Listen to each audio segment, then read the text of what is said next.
Well, hello, White Sox fans, and welcome to another edition of the FutureSox Podcast. My name is Ian Eskridge. Joining me this evening is James Fox. How are you, James? Great, sir. How's it going? I'm doing well. I feel like we just did this. Yeah, we just did this a few hours ago. This is our second podcast of the day. Tomorrow, we will be releasing this and a stream/pod that we did with Jeff Ellis of Locked On Guardians earlier today, which is chock full of all sorts of AL Central goodness. So if you're interested about the draft and the AL Central portion specifically, this is a good one for you to take a listen to. So one thing that, the draft is a week away. So I kind of wanted to hop into what you want the White Sox to do at number 5, first off, and then we'll get into the rest of it and talk about the things that you've heard. Yeah, I mean, I think it really does kind of depend a little bit on what happens in front of him, but I think if it goes the way a lot of people think are going to go, like I tweeted a little bit earlier, like I'm all aboard the Connor Griffin train. I think it makes lots of sense. Like in a class like this, a kid that's 18 reclassified. I understand that there's some swing mechanic issues, right? But I mean, this is a guy that's like plus everywhere. Like and he's like double plus in multiple spots. I mean, when you're saying that it's, like really good defense at short or Gold Glove caliber in center, plus power, plus speed. I mean, you think it's like a little guy, he's 6'4", 215 as like an 18-year-old, So, I guess the only knock is that he hits right-handed, and that's fine. But, he's not left-handed, which is what it is. But, yeah, I just think their track record lately of taking preps, if they think this guy's going to be awesome, take him. Like in it. There are some drawbacks that we'll talk about.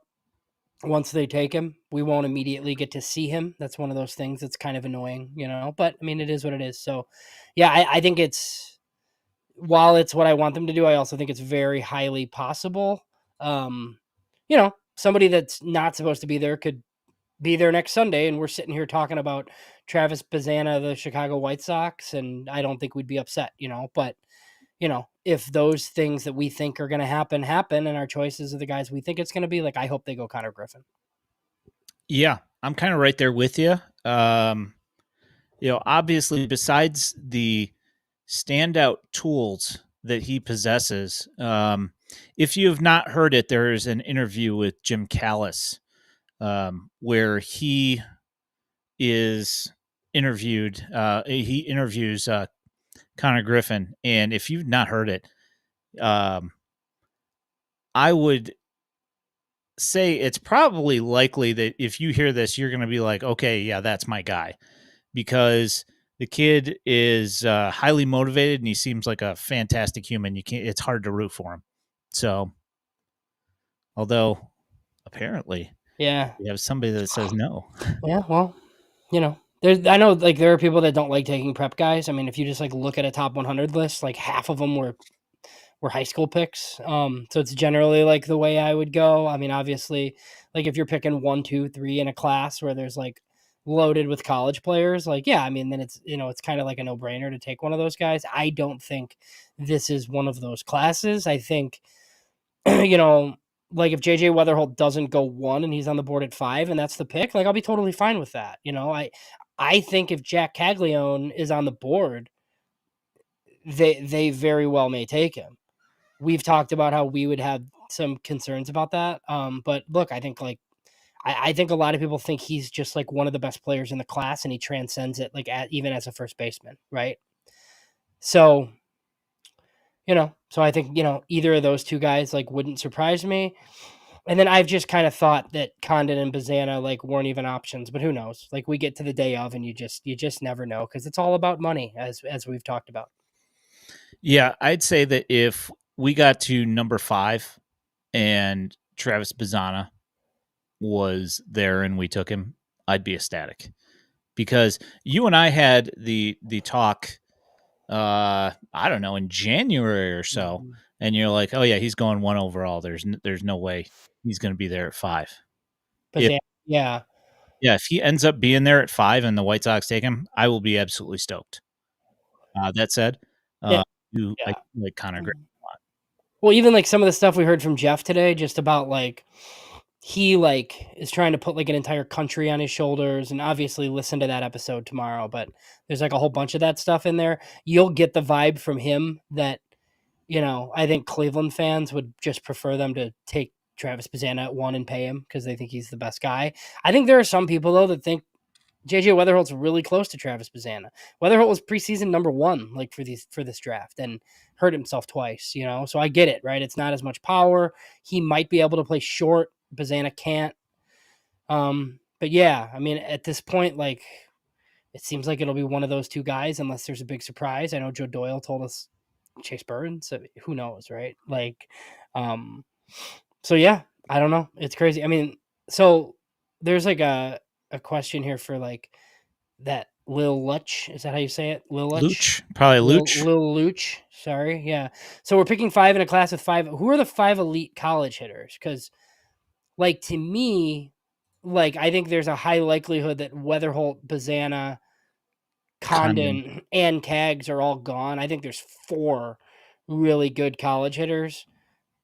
The other guys, like, I would take there's holes. Yeah. I would take either high school guy over Montgomery or Kurtz. So, and at that point, like, I would just take Chase Burns, but it doesn't seem like the White Sox want to do that. Yeah. See, Kurtz is a total no-go for me. Like, I don't know. I don't think I would take Kurtz with a top 10 pick. Yeah. The first baseman thing, although, it's possible that he could, play on the other side, but, and Wake Forest, I can't do it. Yeah. I'm right there with you. I mean, people have their opinions. That's fine. I just personally, that's not my pick. Personally. So moving on to the second round pick and the comp pick.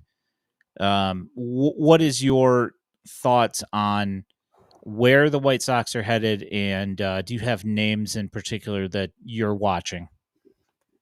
Yeah. So I've heard lots of names of players that they're connected to.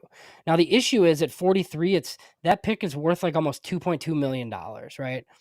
So I feel like a lot of these guys that I've like heard about, look, like there's a chance that like the White Sox just pay somebody $3 million in that spot that falls, right? I think that's the unknown. That's the thing we don't know about, right? Is there a college bat that they love that they would take at 15, right? That somehow is on the board at 43.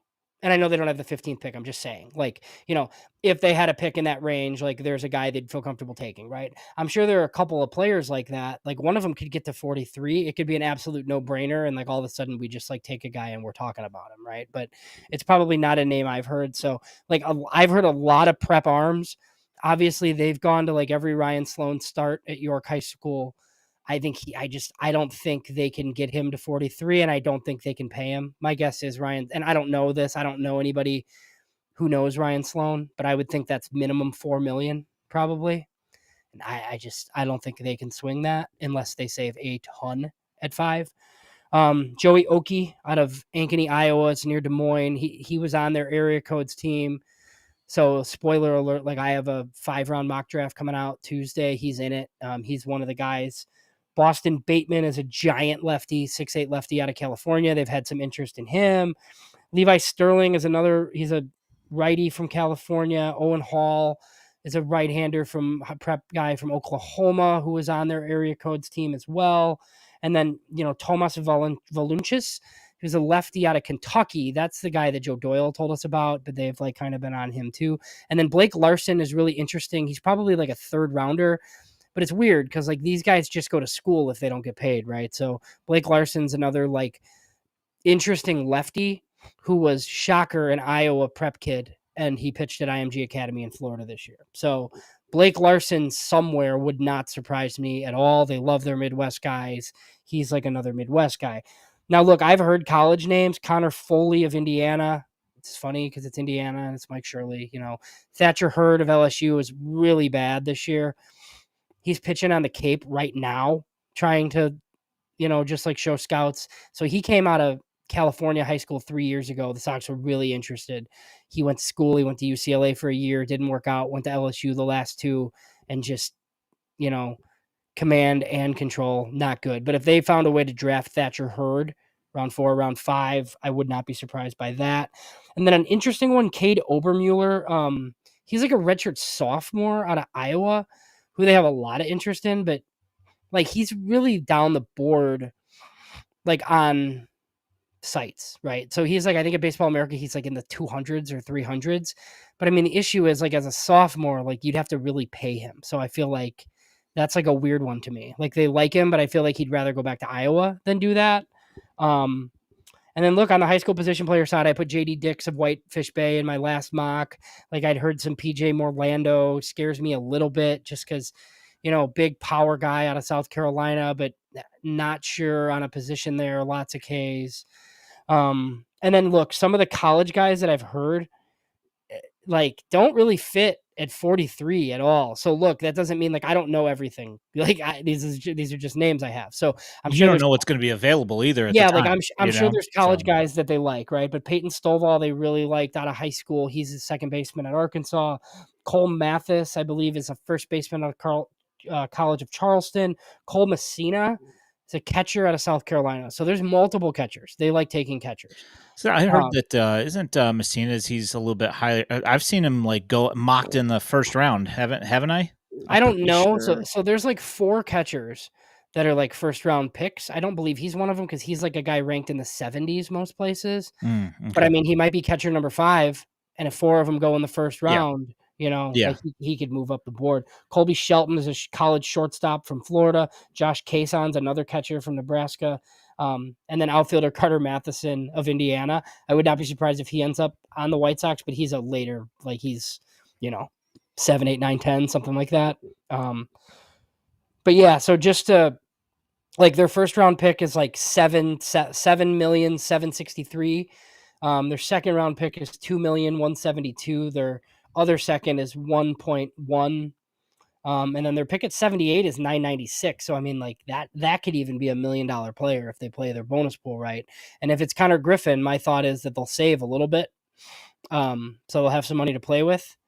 And then their overage that they can spend is another $730K. So, you shave some off 10 and, rounds 9 and 10, you should have plenty of money, Yeah, Drew, it is. So just think about like the first 10 rounds, they can spend like 15.3 million. That's kind of the way I look at it. And as they're picking players, you don't really know. Like I remember last year, like they took Grant Taylor and I was like, well, I assume that's slot.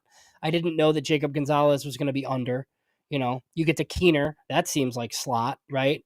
The first one that really seemed under was Lucas Gordon. So then when they pop Wolkow, you're like, oh my God, like how are they going to pay for this? Well, they saved $600K in the first round and they saved in a few other spots and they used the savings on George Wolkow and Christian Opper. So yeah, we'll see. It'll be interesting. There might even be like some college arm that they love that's on the board of 43 and they can't like Ben Hess of Alabama was a Midwest kid. But there's a bunch of guys at LSU like Ben Holman of LSU. So who knows? 5 Got a question here. Saw your tweet, James, of 5 of the first 107 picks. Is that number normal, high, low?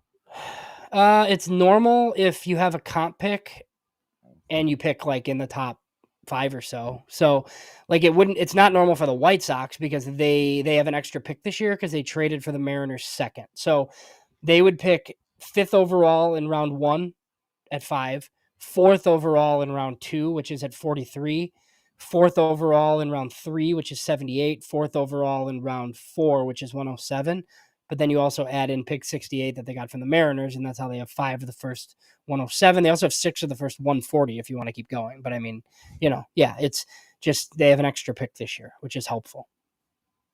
Yeah, it's helpful. Although I have to say that, if we were in Cleveland shoes where we had that, 19 something bonus pool, that would be supremely useful. Although that first pick slot is obviously eats up quite a bit of that. But well, it's 10-5, right? So I guess like if the White Sox were in that position and their slot was 10-5, like would we be talking about just giving the full freight to Charlie Condon? Or I mean, I don't know, I don't really know. I don't know what we'd be talking. I don't know what we'd be talking about, yeah, that's I 'Cause would like to be in that position, but yeah, at this point, we haven't thought about it. Why yeah. would we? Because Well, I it's can't not. tell you that Travis Bazana is the best player in the class. Like, like if Cleveland thinks he is, and it's only 700 or 800K more, like I would probably just do it than play money games.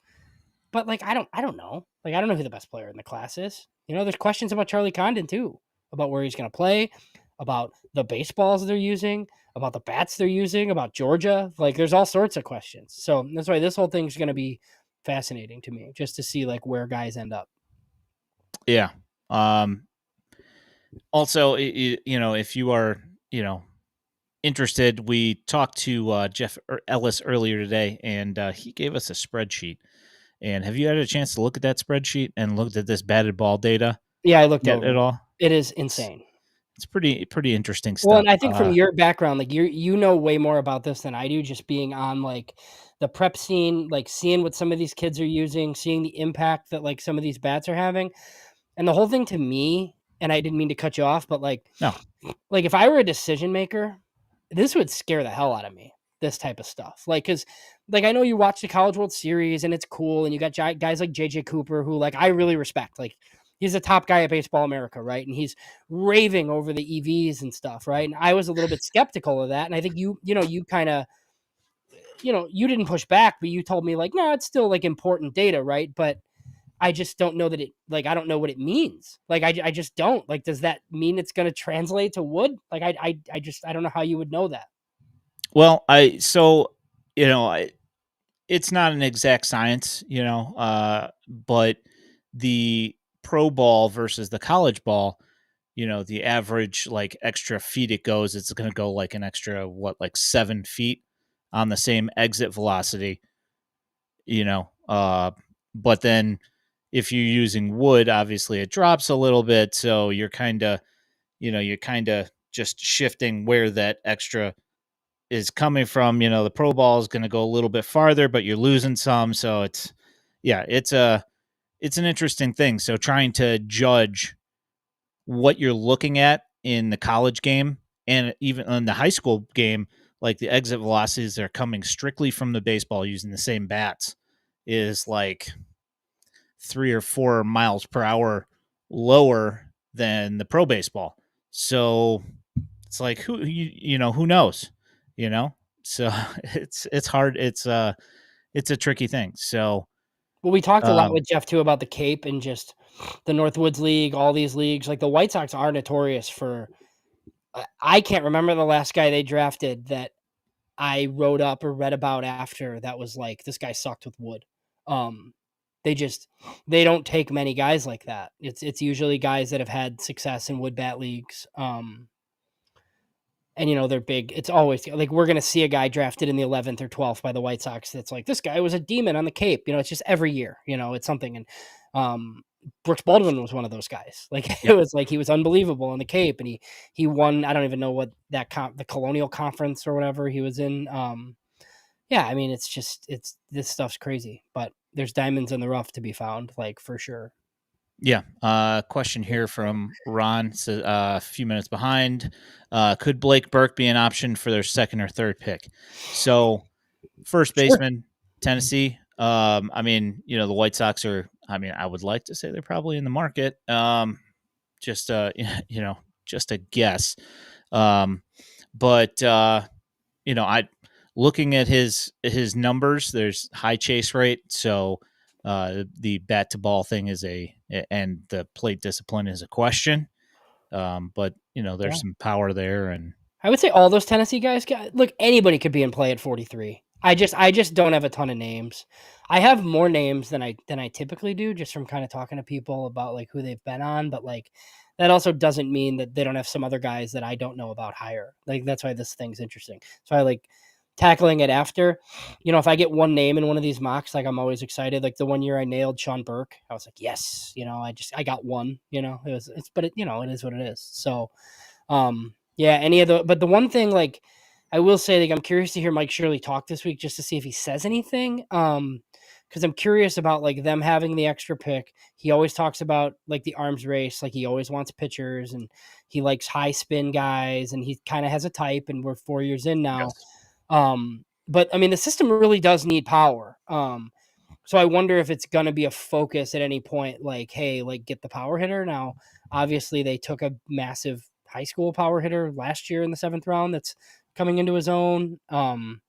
And you have like your college, your Tim Elkos and your guys like that. But I mean, they haven't really focused on it with early picks like in a while.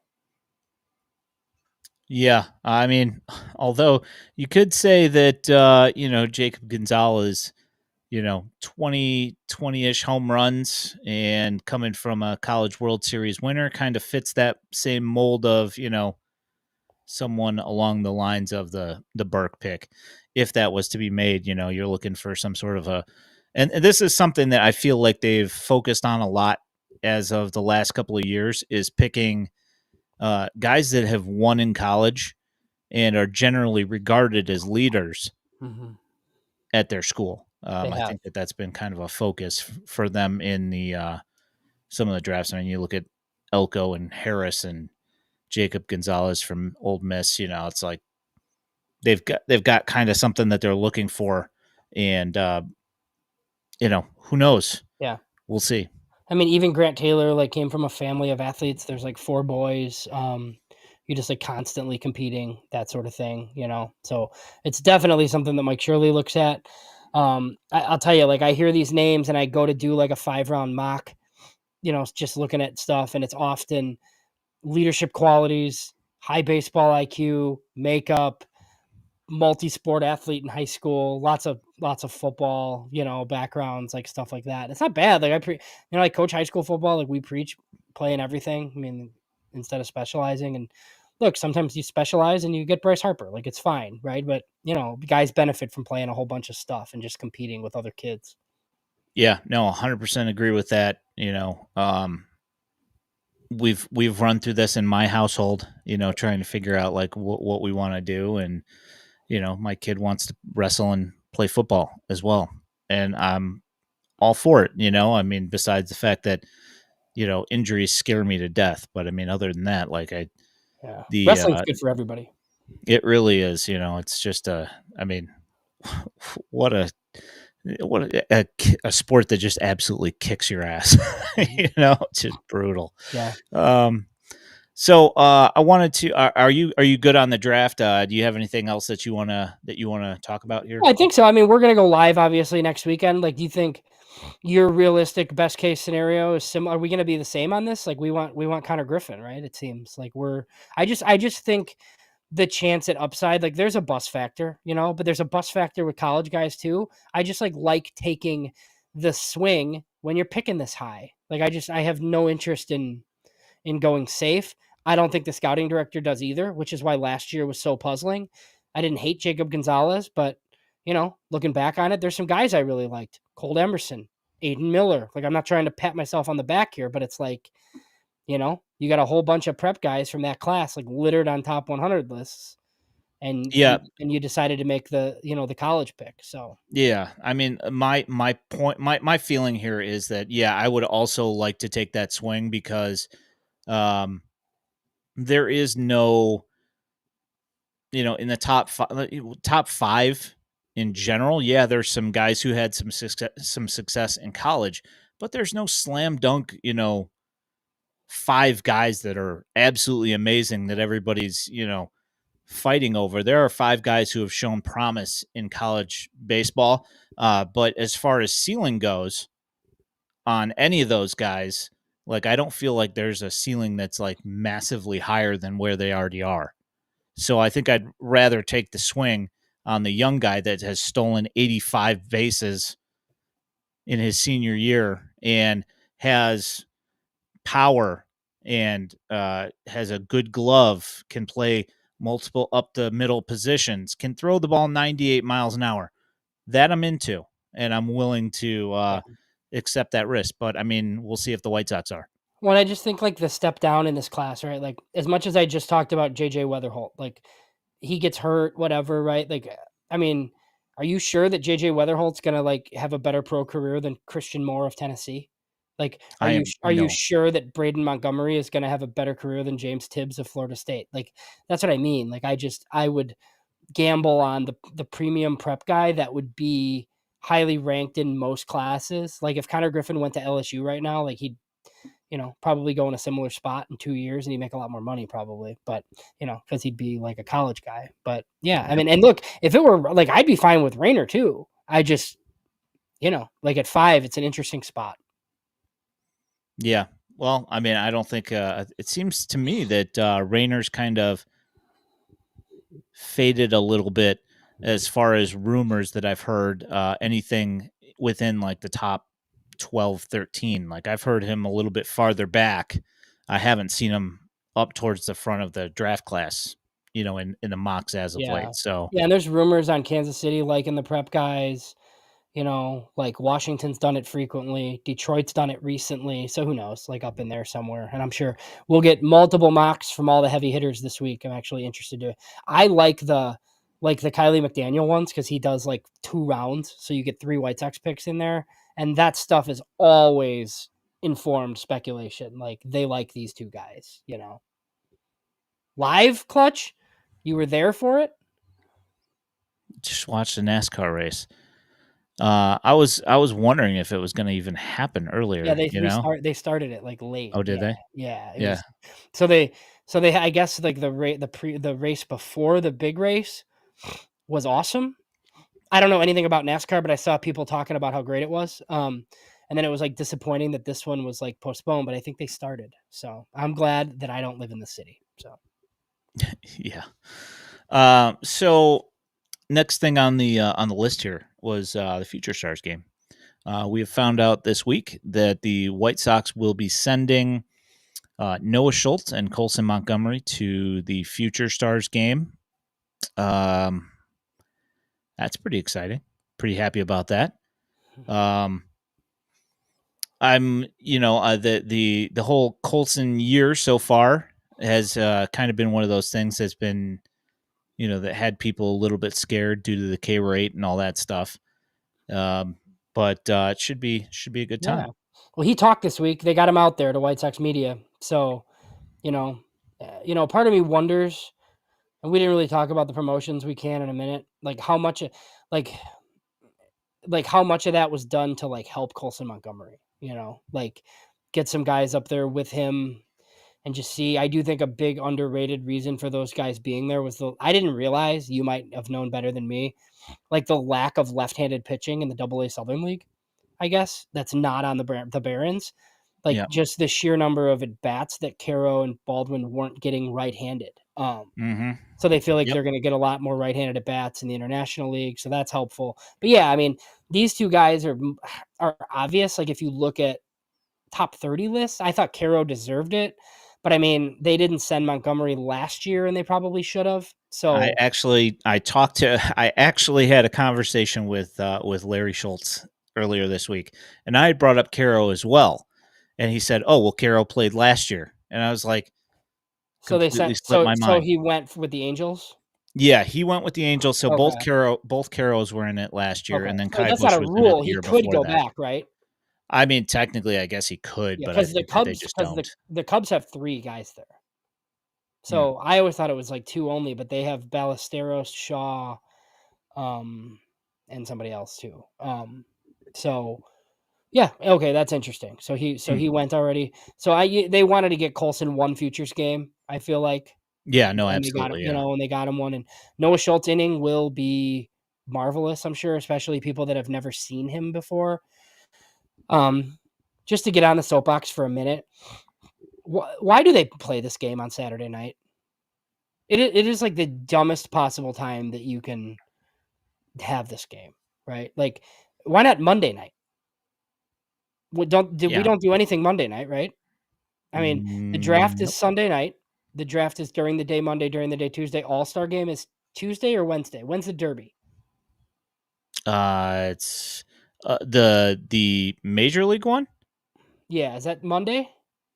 It's the day before, So right? maybe that's Monday, and then the All-Star game's Tuesday, so that's why. Yeah, Okay, so play the Futures game on Wednesday, yeah. where people can actually watch it. Like, nobody's gonna watch it Saturday night when there's big league games going. Yeah, you, right, Yeah. me, but there's big league games on. Like, the whole point of this whole weekend was, like, to get eyeballs on it. That's why they moved the draft to this weekend too. Well, you didn't really achieve that, right? Isn't there like a high school like All-American game too or something they build around it? I feel like they do The for like next year's class. Yeah. Yeah. So they run that Perfect Game too, like National around the Showcase or same time. whatever. Yeah. Yeah. So yeah, I mean the Futures game's always cool. I remember when Luis Alexander Basabe like hit a left homer in that game, and you know, then people were mad when the White Sox DFA'd him and lost him for nothing. And then he didn't do anything anyway. What was I going to bring up? Yeah. I mean, there was also, Major League Baseball talks a big game about trying to get these young guys out in front of people's eyeballs. But then you have the games during spring training, the showcase games of the team's prospects, and the White Sox Cubs game got rained out, and then they didn't have it. Yeah. So they didn't reschedule it. Yeah, So and some of those, like, weren't even televised. Like, I think there was a game this spring where it was, Paul Skeens against Dylan Cruz, and you couldn't watch it. Can't watch it not anymore, televised. Yeah, Like, exactly. it's crazy. Yeah, they talk a big game, but I don't know how much I really buy it. Yeah. So you wanted to talk about some promotions here. Yeah, Um, it's interesting. Interesting yes. timing. I wonder if there's more Yeah. coming with the 2 days off. I haven't heard. I feel like you or I would have heard by now, so there's Yeah. probably none, but I haven't heard anything. But earlier this week, Brooks Baldwin and Edgar Quero both got promoted from AA Birmingham to Charlotte AAA. I'm sure that if you follow us on Twitter, you also saw that on his first pitch that he saw in AAA, Brooks Baldwin hit a home run. Later in that same game, Edgar Quero also hit an Oppo home run as well in that game. One interesting thing, that you had brought up that I didn't comment on was the amount of left-handed pitching in AA and it not being there despite watching the Whites. If you watch the White Sox all the time, you think that there's tons of left-handed pitching in AA. There's not. It's just on the White Sox. But yeah, that's one of those things that whenever Brooks Baldwin actually got right-handed at bats, it was far and few between. And it's kind of one of those things where it left you wondering how he was going to fare hitting right-handed. And actually, like Dan Victor brought this up. Our Dan Victor brought this up that one thing that was going to be really a question on Brooks Baldwin's development was how he was going to hit right-handed. Is that whenever like most of the time when you see Brooks Baldwin getting big hits, he's swinging left-handed against right-handed pitching. But in true the way the internet works fashion, immediately after he made that tweet, the next game, he faced a left-handed pitcher and he hit a home run against him. So, I mean, yeah, it'll be interesting to see him get some more at bats. Him and Quero both get more at bats against some left-handed pitching for sure. yeah, it's interesting. I mean, you got those two guys there with Colson, with Ramos. I mean, obviously Colas is still there. There's some other prospects, but I think that team. I mean, that team's offense is more interesting than the Birmingham offense now because they moved all the guys to the International League. So Yep. we'll see if any more changes happen. Obviously, like as the deadline comes, and we have a draft coming. But I mean, yeah, like Kai Busch is there too. Which I don't find that surprising. Kai Busch needs to be added to the 40-man roster to protect him from Rule 5 this winter. So I feel like Kai Busch is the next name up of the guys that aren't on the 40-man. So if you get another spot start, whatever, like I think Kai Busch gets added and he's the guy. I'm curious to see if they add anybody else, whether it's Jake Eater, it probably won't be Iriarte at this point, but I mean, Eater, Mason Adams, Davis Martin's on the comeback trail, but my thought would be once he rehabs, he's probably in the big leagues, I would think. He just takes the Fetty spot or the Flexen spot and he's in the majors again. Yeah. So yeah, he got roughed up a little bit, but his stuff looks pretty good. He looks back from Tommy John. Yeah. So the thing that I've noticed is that there is times when he loses his feel for a little bit. Usually, from the couple of times I've seen him pitch here, is that he's lost his command for like a half of an inning, and then he comes back and he looks fine.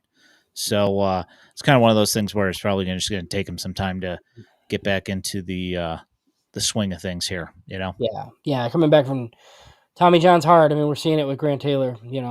He was lighting people up, and then now he's gone with the lat injury. So, and we'll see if he can make it back. Yeah.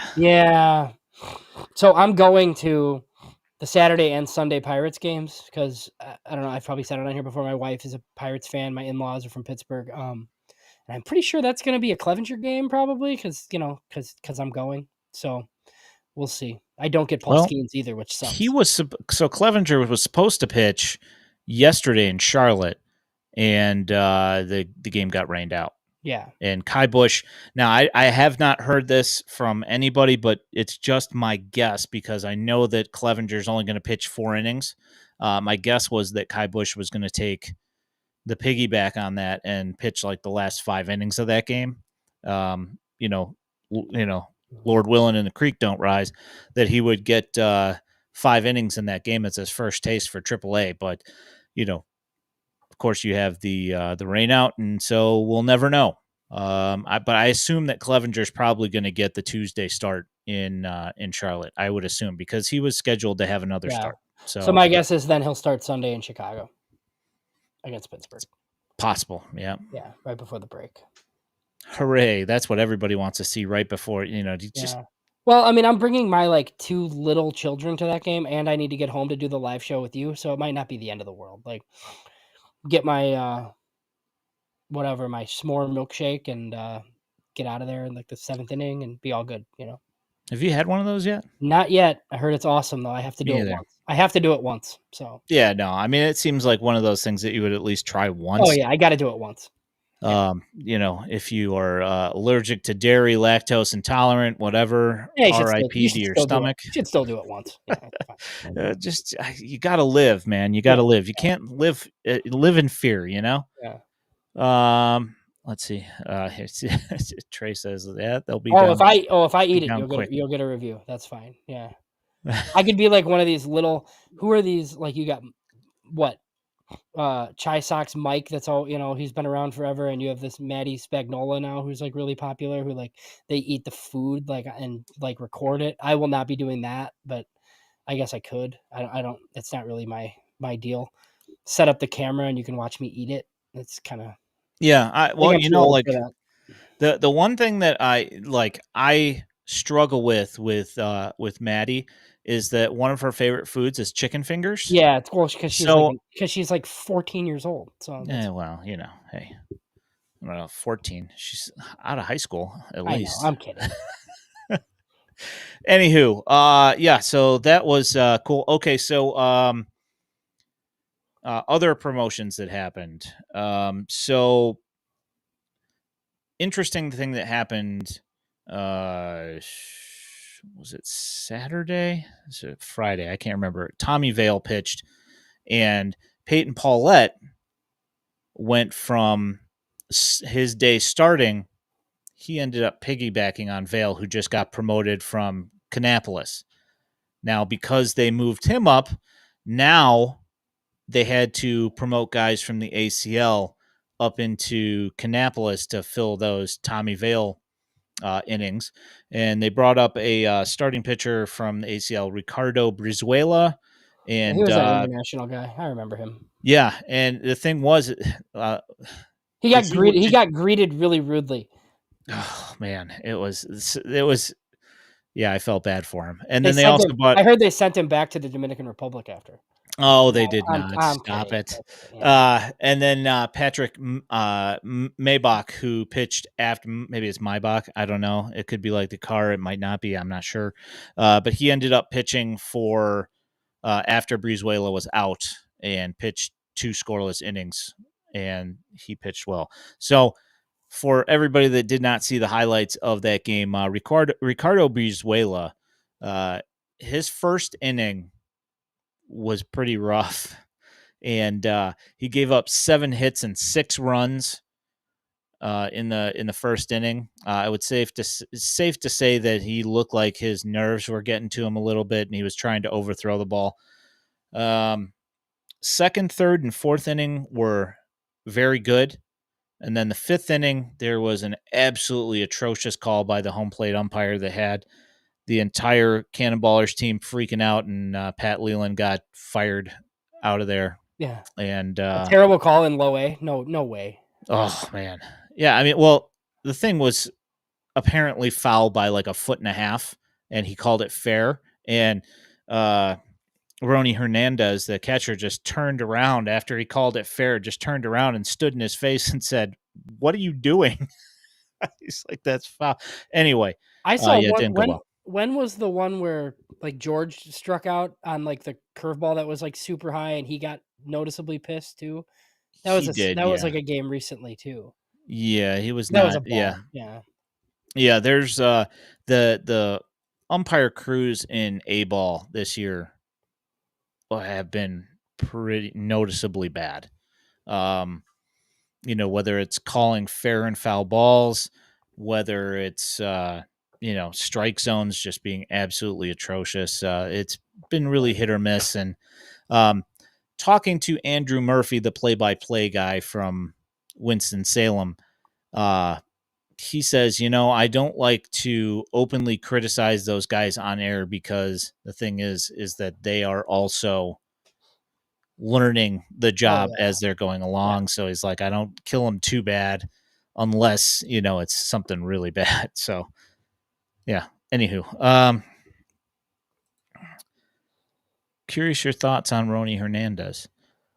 Solid. I mean, catchers take forever, and he's super young, and he's in canny, so I don't really see hits. I don't really see any reason to go to Winston, unless they take one of these college catchers or something, and you want that guy in Kannapolis. But I mean, yeah, and he's caught a fairly veteran staff, and I feel like if his game calling wasn't great, they would not have him catching Grant Taylor, Seth Keener, Lucas Gordon, all these vet guys. So I think that's pretty promising. Like a lot of these Venezuelan catchers are pretty good and lauded for their defense. It's just most of them can't even hit their way out of A ball. And Ronnie Hernandez has been pretty good. I think he's got a WRC plus like well over 100. It was like 110 or so, I think, the last time I looked. So not a ton of power, but doing the job down there, and he's super young.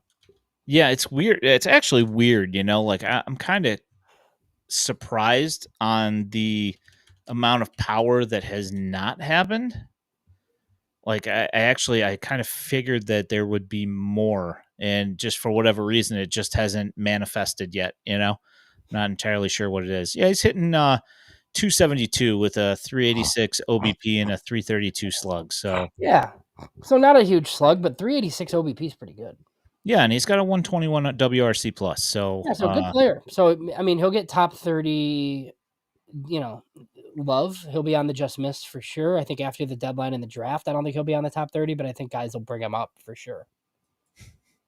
I'm going to bring this up because I know that you want to talk about John Schriffin's growling. You know what? I actually think it was fine. Like he's done way worse stuff than doing the Panther growl. It was fine. I don't care. And I don't see Edgar Quero in the big leagues. At least I hope not. There's no reason to do that. I think, if you think it's most of 2025, great.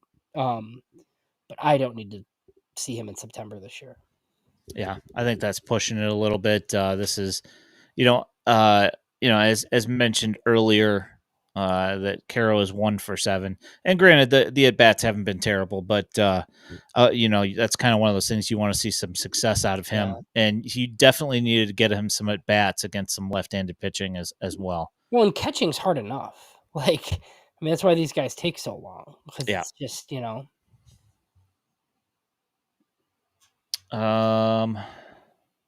couple guys. One guy that a lot of people have probably never heard of, and then we got Big George too.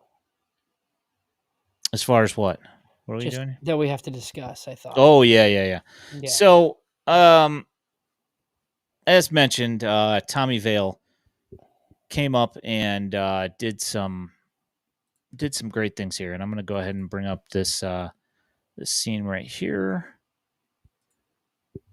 and I'm going to show you the first time that I saw Tommy Vail and actually paid attention, because obviously I watch these videos and I take all the video and all that stuff.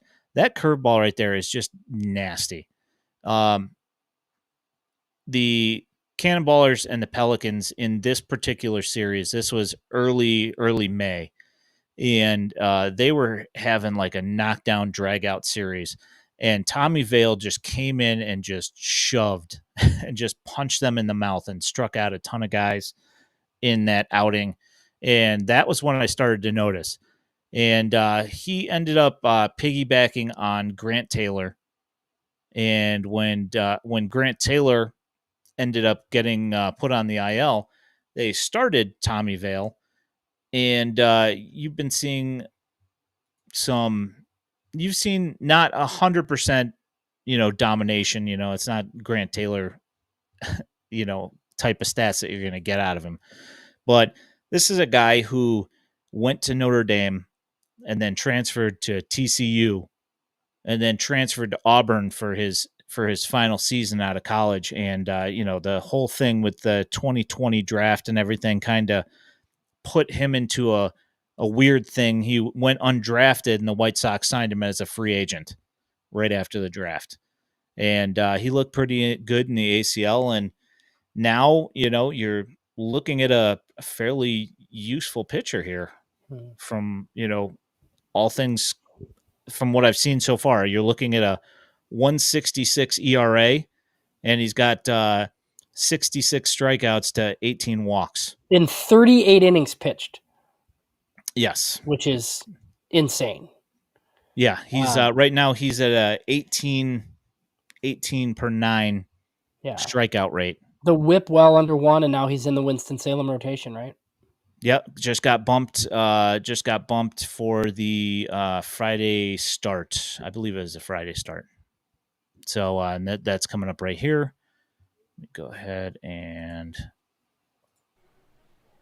2-2 pitch, a late swing and a miss, struck him out. The 3-2, cut and a miss. 33 innings. There's 1-2. It's a fastball right down Broadway. Vail's payoff coming home. It's a fastball called strike. 1-2 pitch, swing and a miss. Throw by the catcher Calvin Harris. The pitch, swing and a miss. On the 8th pitch of the at-bat, swung on and missed for strike 3. Not that I wanted it to. I was just, 2-2 pitch, foul tipped and held on to. Swing and a miss for strike 3.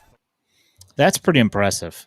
It's just very deceptive. I mean, he seems like a Bannister guy. Like the fastball plays up because he doesn't throw it as much as the other stuff, maybe. So, yeah, I mean, he's definitely came out of nowhere. I'd love to know, like, if he's made any repertoire changes, what the Sox did with him. Maybe we'll try to have him on and talk to him, just because guys like this are always super interesting to me. I mean, he's an undrafted guy. He's 25, but 66 Ks in 38 innings with a whip under 1 is, a guy like worth discussing, obviously. Yeah, I kind of feel like he's one of those ones where he's the kind of guys that Shirley and company have been finding here in the last couple of years, in that he is a guy who knows how to pitch, uses his changeup really well, is deceptive, and seems to be something that they are really in tune with picking up and, grabbing in the draft. So this is one of those things where I kind of just say, as far as whatever Mike Shirley and company are choosing to do with the draft, I'm pretty much okay with. And I think that we both would agree that the Jacob Gonzalez pick last year was not exactly probably coming out of that camp. It doesn't seem like it. And he can be salvaged and be something, right? But I mean, the rest of the class like doesn't line up with the first rounder, like it. I don't know. Yeah. So Zavala or no? Okay, there's a pitching lab. Yes. Yeah. So there's already a pitching lab. It's been in Arizona for years. Now it's being used. Now it's actually being used because it hasn't been being used since the 2021 season. Nobody actually really used it during the season, per my information that I've gotten, which is sad, but true. And to actually answer this one as well, Bryce Collins has also been amazing. Yes, he has. I don't know. Same thing. Another undrafted guy. That was LSU. Another undrafted guy. Yep. His curveball is absolutely disgusting. I wonder if I still have that. He was like one of the tread athletic guys that they found.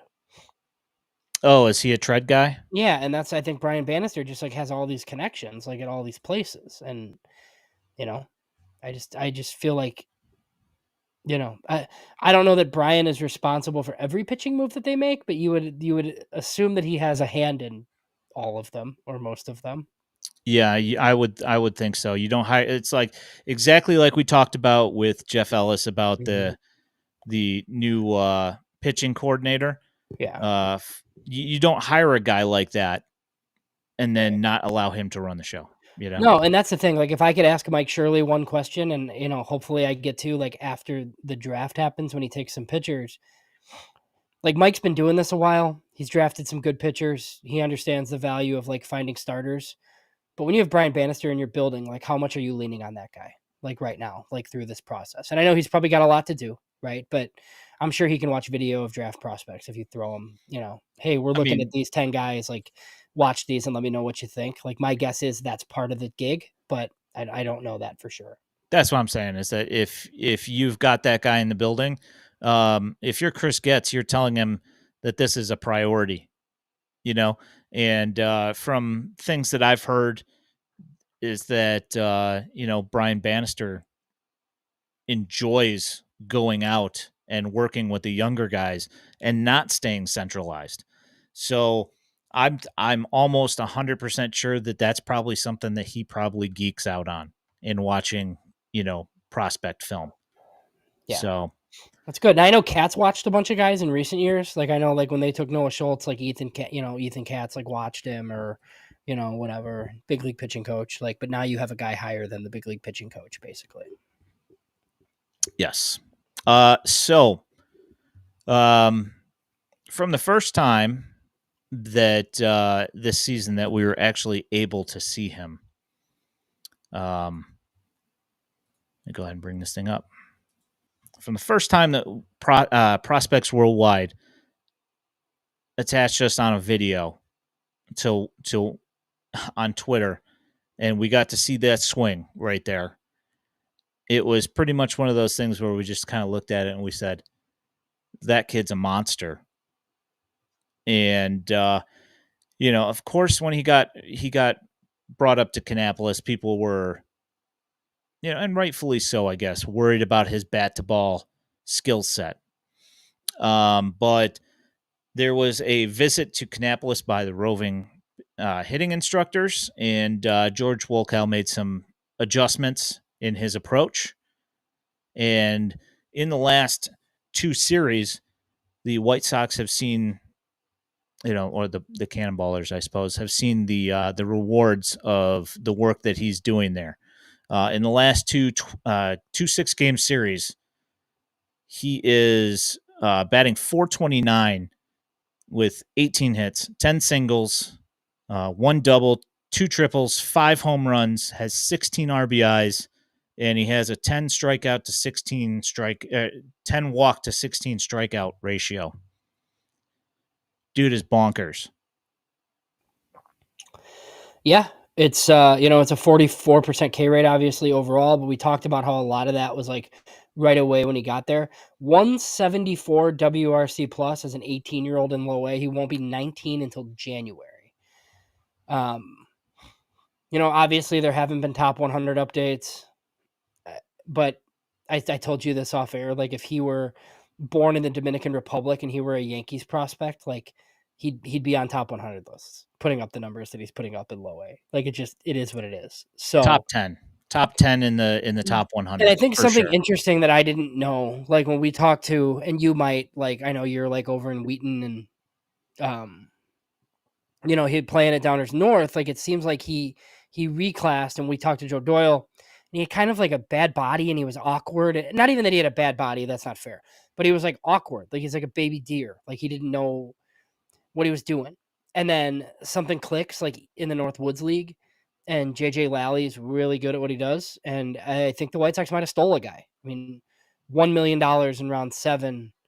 I mean, this is, if he does something similar Downers Grove North High School this year and he looks like this guy, I mean, it's a top 50 pick in this draft. Yeah. And that's where it's kind of like, I feel like people are like, what do you mean? He can't be a top 100 guy already. He's a 7th rounder, like whatever. Like, oh, that would mean he's ahead of all these other guys. Yeah.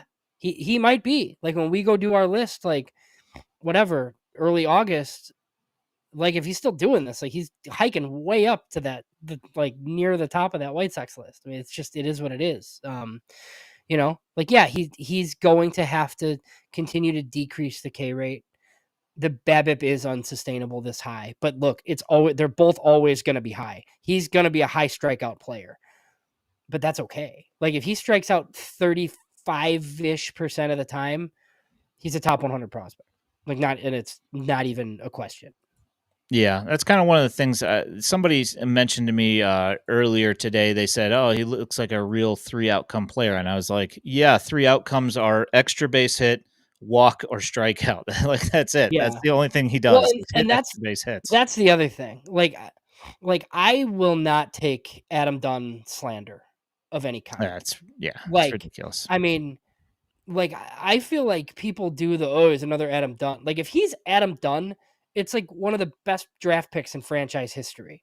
Like Adam Dunn was a monster for 8 straight seasons until he came to the White Sox. Now look, he like the way he played baseball for many isn't aesthetically pleasing, right? But like you look at the back of the baseball card under home runs and it's 38, 38, 40, 40, 40, 40. Like that's fine with me. With 100 walks every year and a ton of strikeouts, like I'm good with it. And this kid's a better defender. So yeah, that's fine. We've heard Joey Gallo. Somebody on Twitter today said Josh Hamilton. Josh Hamilton was more athletic, like when he was younger. I don't know. He's a monster, I mean, you've seen George on his triples. The kid can run. Yeah. And he can throw too. Yeah, Josh Hamilton was a number 1 overall pick and then got into everything he got into. And then he still salvaged like a really good, like high point of a, above average career, I would say. But Josh Hamilton was a monster for a while.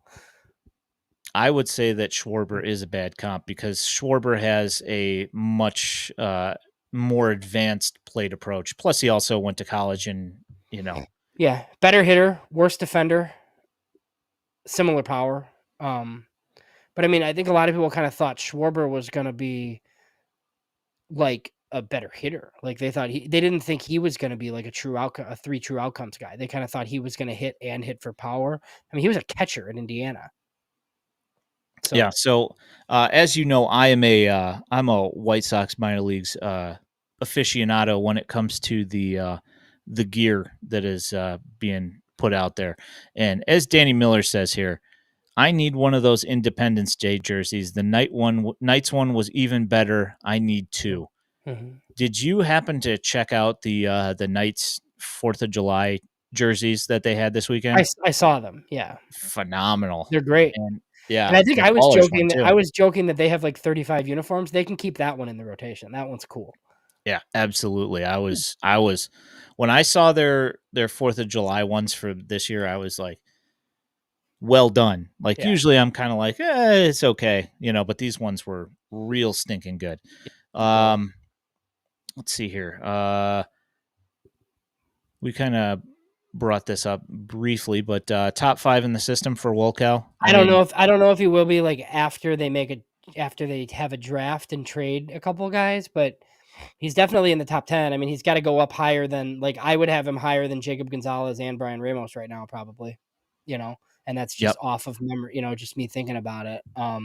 I'd still have Grant Taylor way up there, but I mean, look, if they take a Connor Griffin, he's hiking right up there, and who knows what trades they make. But yeah, no, I mean, he's right. Like, guys, when I say, like, obviously, like, when you say that, like, he might get some top 100 love, that means he's also gonna, like, leapfrog a ton of guys that are currently on the White Sox top 30. Like, that's part of it. Has to. And then there was a question about Zavala, low batting average, but I mean, he's got like a 19% walk rate. That's basically carried him. I think he's got a 105 WRC plus in Winston as a 19-year-old. He does have power. So it's not a lost cause because he's playing center field and he walks a ton. I'd rather have that than the alternative. I like guys that understand what they're doing. And I feel like his approach is really good. Yeah, that's the thing, is that he's putting together great at bats. And the BABIP has been low for him. I feel like he's just due for an upswing here. And, I am kind of perplexed as to why the home runs haven't come. I was expecting more home runs out of him, but he did struggle in high A last year as well. And this just might be part of his learning curve. Well, it might just be tough. Like, well, maybe he's a little too selective, right? Like, maybe instead of an 18% walk rate, it's a 12% walk rate, and he hits for more power. And he'll figure some of that out. Like, he's doing like the Colson Montgomery thing a little bit, where he doesn't swing ever. Like, there is that as well, for sure. At bad pitching, and like, it's high A Sally League pitching. A lot of times not great. Yeah, that's actually an interesting thought, is that one of those things that it's A to advanced A, then they start hitting. But it could be that he's just not seeing as many bad mistakes, but he's not seeing great pitching either, and he's probably getting bad calls. I mean, I've seen him get quite a few rough calls against him. Yeah. So my last thing that I wanted to bring up was I made a tweet earlier today about Lenyn Sosa. Since he's been called up on May 31st, you're looking at a guy with a 117 WRC plus, over 119 at bats. That's not updated for today's game, so I guess it would be 123 plate appearances. Two more hits today. Yeah. 2 more hits, yeah. That's the fact that he's still got a 17.6 K rate and 4.2 walk percentage. Yeah, he doesn't walk. He doesn't, and that's just not part of his game. But he's still going to put up, at least useful numbers so far in his career.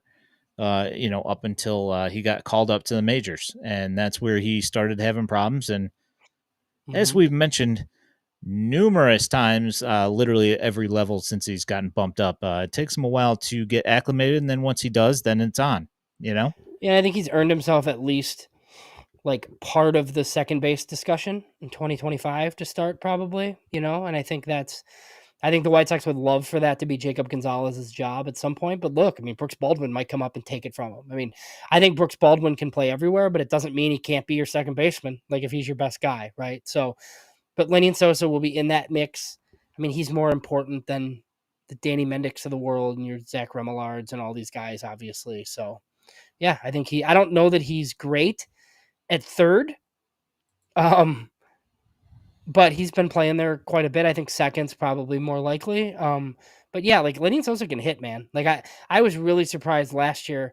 Not initially. He comes up and struggles, but he just never got with, he just like never really got with the program in the big leagues. And I was kind of surprised because like when guys do what he did in the AA Southern League, like it's a really good indicator of pro success. And he put up like a 150 WR, like he put up like Luis Robert numbers there. Mm-hmm. Which is crazy. Yes, he did. So I think he's finally starting to figure some things out. There's no reason why that kid shouldn't play the majority of like the rest of the season. Yep, I 100% agree. Let's see. I mean, I'm not going to ride you on it, Trey, but, do you think Lenyn and Baldwin can be the second baseman next year? Sure. Yeah. I mean, obviously you want to see some prolonged success out of Baldwin as well. I mean, I got a tweet yesterday asking if George Wolkow was going to be in Birmingham before the end of the year. I know. It's like, no, I don't even think I'd do Winston. Like, we'll see, right? Like, yeah, we got to see. If it continues like this and he's got, 1,400 at OPS, maybe he sees Winston for the last month or something. Do you remember what Jim Callis told us at the beginning of the year about what the White Sox thought about, like, who their most underrated prospect was? Oh, yeah. Uh-huh. Yeah. Yeah. Yeah, that was early. It was really early. He said, the White Sox would tell you that everybody's too low on Brooks Baldwin, and that's their, like, best guy that nobody's talking about. And by golly, maybe they're at the time totally stupid about everything. We knew he was good, but that's pretty insane. I mean, a lot of these guys I've always kind of said, like, let me see it in Birmingham. Mm-hmm. And he did, so. Yep. Let's see here. Have you guys talked recently about the system as a whole versus the rest of MLB and where you think it is at the break? I think that me and him we'll probably talk about this at some point, but probably not until after the draft, right? Yeah, draft and trade probably deadline.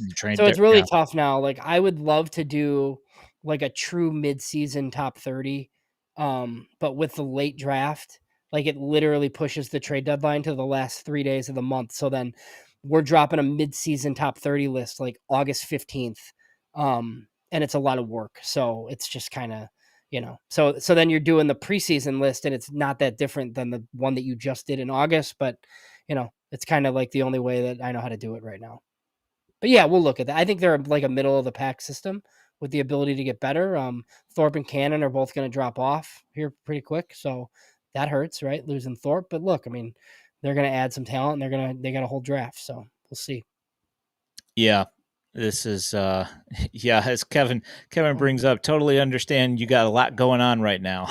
Yeah, with the draft coming up, there's a lot of stuff going on. But I mean, at some point we will at least leisurely talk about it on this fine over the fine airwaves here in the national airwaves. You got anything else for this evening? No, not for this evening. We got a bunch of content dropping on the site. We'll have our Sleepy's trending piece. I'll get that out for everybody, when it's ready. I have Mock Draft 3.0 out tomorrow, 7 a.m. on the website. And then I have a 5-round White Sox centric mock. That'll be the last one of those that I do. That comes out Tuesday. I'm going to update the mock draft with names only for the first 39 picks for Sunday. So then I just kind of keep track and see how many I get right. If it's like 3 or 4, that would be very happy. That would be great. Yeah, it's hard. It's really, you think like, oh, I just nailed this thing, and then you miss one. It's so hard. So I'd like to have some like comprehensive draft preview, hopefully by Friday, with a bunch of names in there, but I'd like quotes from Mike Shirley first. So I don't know when he's speaking, maybe Tuesday, Wednesday, something like that. So yeah. And then we have our normal, podcasts of the week. We're dropping 2 tomorrow, the Jeff Ellis one and this one. Yeah, Jeff Ellis one was fun. As you know, if you are watching here tonight, you know that you can watch it on YouTube, but know that you can find it on any platform that you are looking for your podcasts. If you are listening to this in podcast form, please check out YouTube and come join us on a Sunday night at 8 p.m. FutureSox.net, you can find all of our written program, which right now includes all of the mock drafts so far, a ton of draft profiles, plus, as he mentioned, Sleepy's Trending on the Farm articles, which come out every week on the Monday following the series conclusions. There's also a Patreon link if you would like to support us and help us put out more great content. That would be appreciated as well. FutureSox at FutureSox on Twitter. My name is Ian Eskridge at Daily White Sox. He is James Fox at JamesFox917. You can also check out the Future Sox Roundup with Elijah and Jeff, AAA Jeff, who they record on Mondays and release on Tuesday mornings. And also Danny Miller, who is down in the comments. He and Nick Borowski have Hot Takes and Heaters on Tuesday nights at 9 p.m., which would be great if you'd come and check them out as well.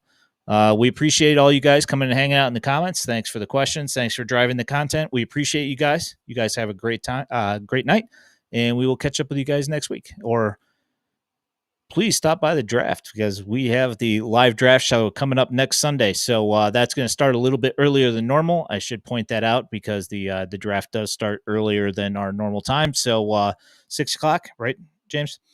So we will be starting at 6 o'clock live. We will be on for a while until the first pick. Then we're going to take some time off after that, after the reaction, and come back for the second pick later on.